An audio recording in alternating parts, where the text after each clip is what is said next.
В начале 20 века жил человек, который говорил, что за ним стоит выше неизвестный. Этого человека звали Адольф Гитлер. И в этом видео мы поговорим о религии Гитлера и не только. Подписывайтесь на наш канал, будет интересно.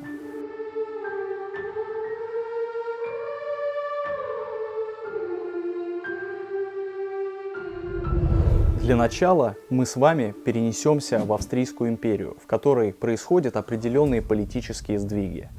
После прусско-австрийской войны в 1866 году австрийские немцы вынуждены существовать как одна из многих национальностей в империи Габсбургов. И в связи с этим они почувствовали опасность того, что первенство их культуры и немецкого языка будет поставлено под сомнение другими национальностями. В Австрии проживало тогда огромное количество славян – чехи, поляки, сербо-хорваты. И в связи с этим в австрийских немцах начало пробуждаться национальное самосознание. И они вынуждены были открывать образовательные лиги защиты «Ферейны», цель которых была в защите немецкой культуры и укреплении немецкой идентичности. Чем занимались эти «Ферейны»? Они занимались тем, что ритуализировали события и символы немецкой истории, литературы и мифологии. И именно с этого момента можно начать говорить о зарождении такой неортодоксальной религиозности. К концу XIX века Германия переживает оккультный ренессанс. Открываются различные эзотерические кружки, печатаются книги, газеты, журналы по астрологии, магии, различным гадательным практикам. Вот, например, одна из таких газет, называлась она «Истинный немец», и мы вот видим такие древние ведические символы, и это еще все задолго до Гитлера. Также в интеллектуальных кругах пользуется популярностью такое учение, как теософия, созданное известной женщиной Еленой Петровной Блаватской, подчеркивающей принципы элитаризма и иерархии. Важно заметить, что именно благодаря Блаватской в Европе была мода на различные восточные учения. Теософия была неким таким сплавом древнеегипетской веры в перерождение, американского спиритизма и ведических таких индийских верований.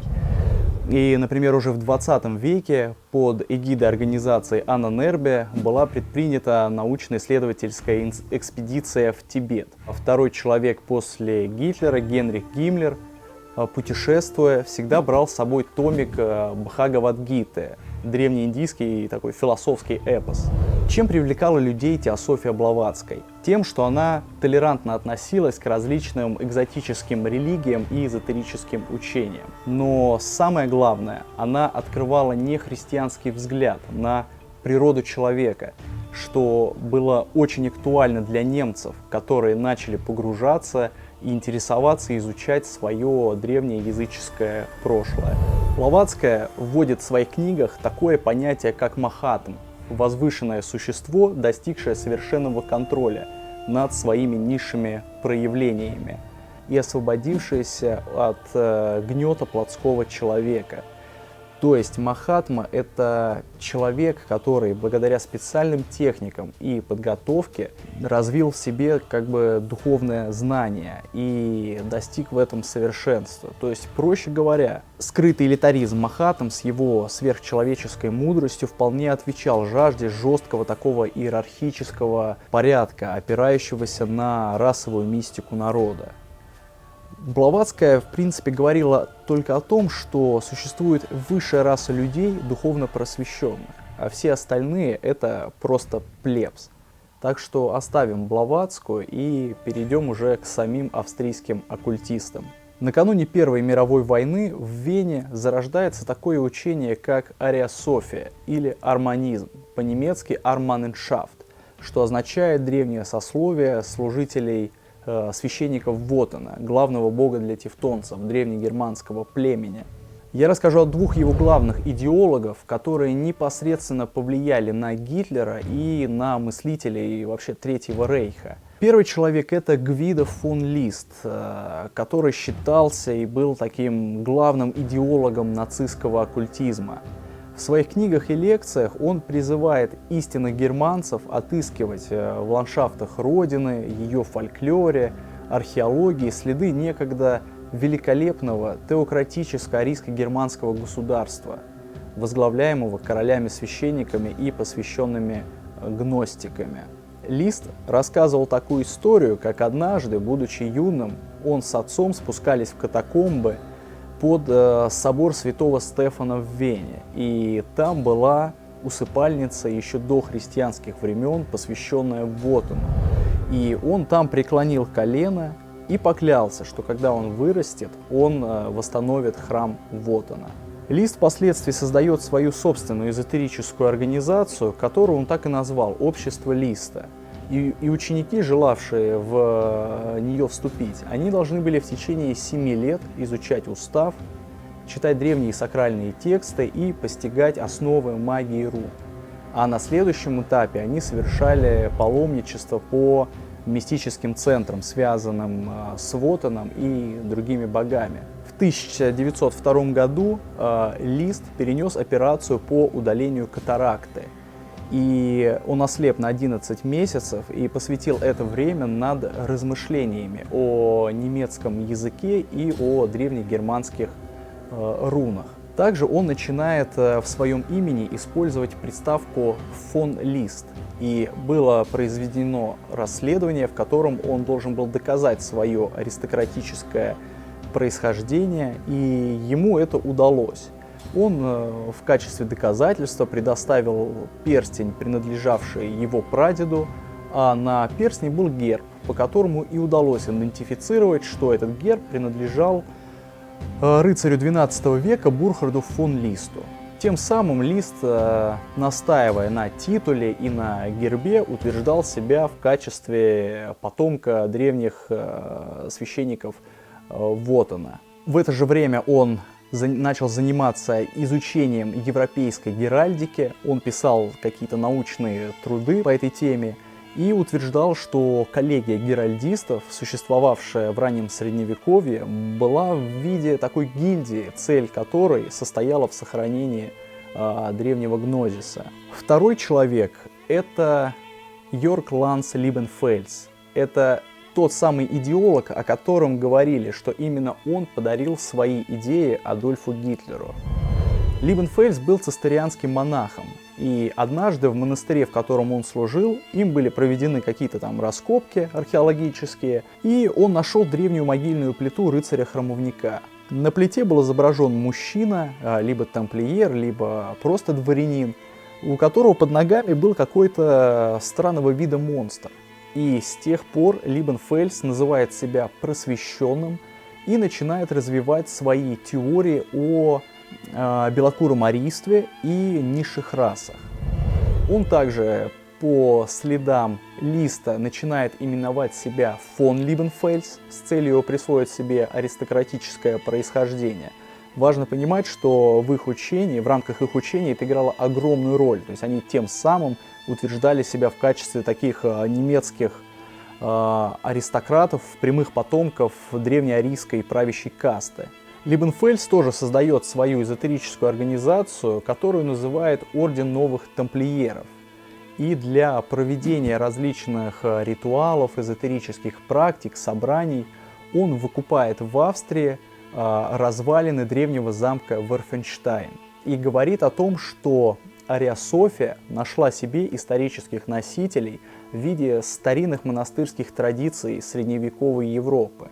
Бенедиктинский орден он считал возрождением старых арийских школ королей-священников, а орден тамплиеров называл вооруженной гвардией Ариософии. Средневековье в целом он представлял себе как такую золотую эпоху арманизма. Мир храбрейших рыцарей, благочестивых монахов, великолепных замков, богатых монастырей опирался на расово-рыцарский культ военно-монашеского ордена. А религия Средневековья не была так безвкусно человечна. И уничтожение ордена тамплиеров в 1308 году он уже напрямую связывал с закатом этой прекрасной эпохи.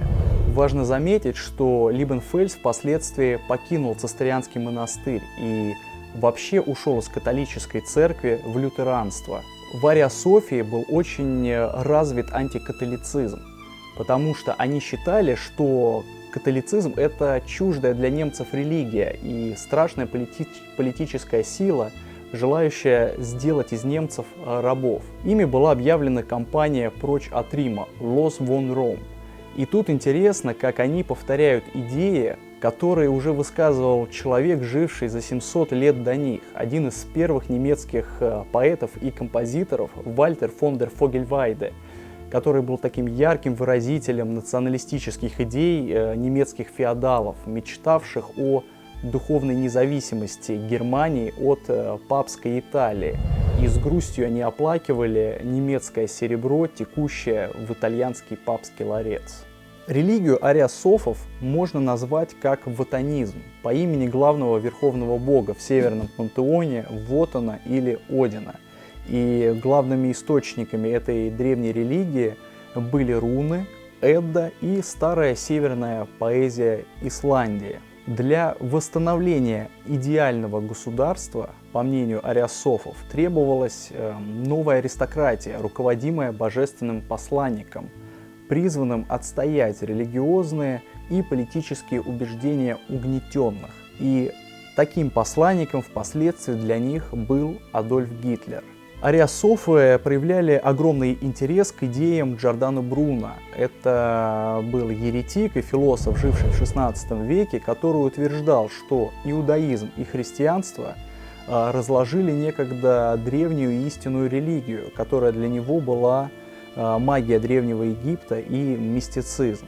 Рассказывая историю арманизма, Либенфельс и Лист опирались на старинные оккультные материалы ордена розенкрейцеров, алхимиков, военно-рыцарских орденов и масонства. И они говорили о том, что арманизм дожил до нашего времени лишь в силу того, что его тайны тщательно сберегались теми же розенкрейцерами и магами эпохи Ренессанса. Говоря о Гитлере, важно обратить внимание на то, что Либенфельс утверждал, что именно он дал первое посвящение Гитлеру, то есть фактически привел его к власти. И действительно, именно Либенфельс внушил Гитлеру идею о его избранности в качестве вождя всей немецкой нации. И также Либенфельс умело запрограммировал в нем некоторые свои идеи, например, такие как поиск Святого Грааля. И действительно, эсэсовцами были предприняты поиски этой святыни. Они путешествовали по территории Франции и ходили по старинным монастырям, некогда принадлежавшим ордену тамплиеров. И сюда же можно отнести очарованность руководителей Третьего Рейха идеями такой военно-рыцарской жизни. Доподлинно известно, что второй человек после Гитлера, рейхсфюрер СС, с детства тоже проявлял огромный интерес к духовному миру нордических предков. Он даже называл себя реинкарнацией короля всех германцев, который жил в X веке, Генриха Птицелова. И по мнению Гиммлера, руны должны были сыграть огромную роль в символике Черного ордена СС. Именно по его распоряжению в рамках программы Ананербе был учрежден Институт рунического письма, и все эсэсовцы в обязательном порядке проходили обучение руническому символизму. Что такое вообще руна? В рунах заложен так называемый энергетический потенциал. По утверждению северных шаманов, все силы, существующие в природе, присутствуют и в самом человеке, являя собой качество его души.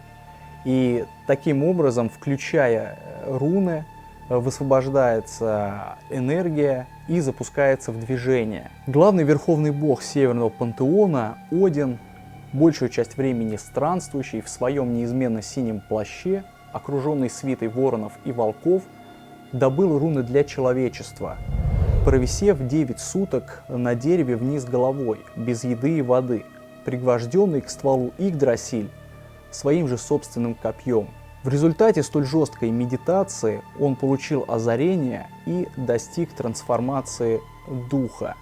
Он бросил озимь 9 палочек, в узорах которых разглядел руны, а в них он обнаружил энергетическую схему всей природы. Руна вообще означает секрет, то есть таким образом Один даровал людям секреты мироздания. Благодаря этому дару человек стал способен постичь Вселенную и самую главную ее загадку самого себя. И с помощью этого дара он мог трансформировать свой дух до божественного уровня. Доподлинно известно, что Гитлер на протяжении всей своей жизни оставался в лоне католической церкви, по крайней мере формально. Но истинное свое религиозное мировоззрение, воспитанное ватанизмом, он отобразил в одном своем стихотворении, написанном им во время Первой мировой войны. «Внезапно в горькой ночи вижу знак, вот она, окруженный немым сиянием, выковывая связь с таинственными силами. Луна в своем магическом колдовстве чертит руны. Все, что в течение дня было полным грязи, стало ничтожным пред магической формулой. Так поддельное отделилось от подлинного, а я нахожусь перед связкой мечей».